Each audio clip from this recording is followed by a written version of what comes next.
Myers. I'm a resident of Holt County.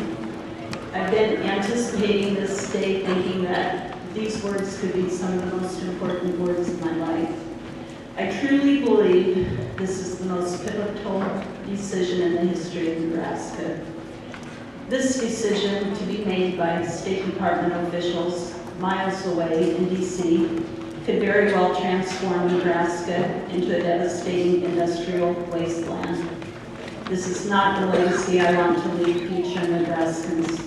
I want my descendants to enjoy the water I am so blessed to drink direct from the Ogallala Aquifer. It's not filtered and it's not treated. The Ogallala Aquifer waters saturate to within inches of the surface throughout southwest Holt County, where this pipeline will cross. This is the most pristine water in our country, but yet the most vulnerable to contamination because of the high water table of the sandy soil. Keystone XL pipeline will actually be completely immersed in the aquifer waters in Holt County. Only water-saturated sand will separate this toxic mix from the deeper water that we drink. The pipeline will not be crossing the Ogallala Aquifer. It will be gushing through the aquifer. It is not very comforting to me that poisons such as benzene, mercury, arsenic, and lead are separated from our water by a half-inch of steel.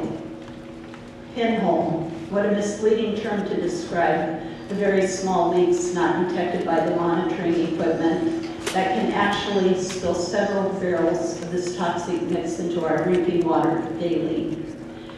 Dr. Stansberry, a UNL scientist, did an independent study describing a plume of benzene contamination 15 miles long in our groundwater, posing serious health risks to people.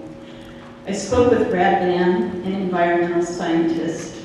He told me he would be concerned also if he had a drinking water well down gradient from a petroleum source, and he would want to know specifically what safety protocols are being employed to ensure that a release has not occurred, such as routine testing. Because it only takes 5 parts per billion of benzene in water to make it undrinkable, you can't taste, see, or smell it, and you can drink it unknowingly. It requires lab analysis to detect these minute amounts. What provisions have you made for testing our groundwater? The numerous rural wells used for people, livestock, and irrigation are not monitored by any public utilities entity. Who will bear the financial burden for this testing? How can we safely drink this water once the pipeline is in place? The people of Holt County shouldn't have to sacrifice their drinking water for some short-term economic boosts or to provide jobs for people living outside the area.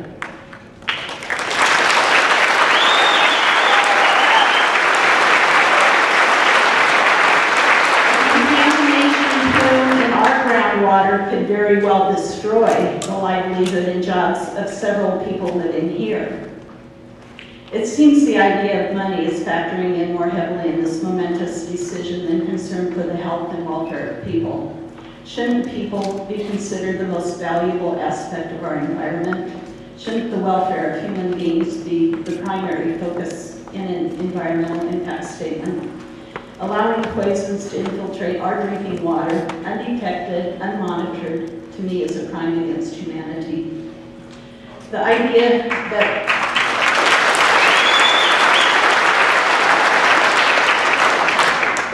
that this tar sands oil gushing through the largest reservoir of fresh water on our planet will pose little environmental risk is absolutely ludicrous. The only explanation to this absurd idea is the connection of big oil money with the EIS, State Department, and other leaders.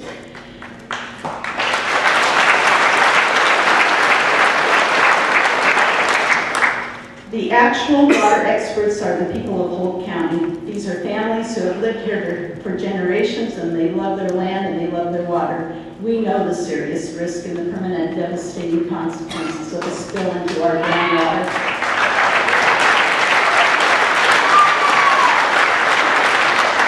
We don't want to risk our water, land, and people for the sake of a foreign company's profits. The Keystone XL is in the interest of governmental officials influenced by big oil, and it's also in the interest of a foreign company desperately wanting to get this oil on the world market. This is not in the national interest for Americans, especially Americans living in Holt County, where we value our #1 resource, our very priceless water. Thank you.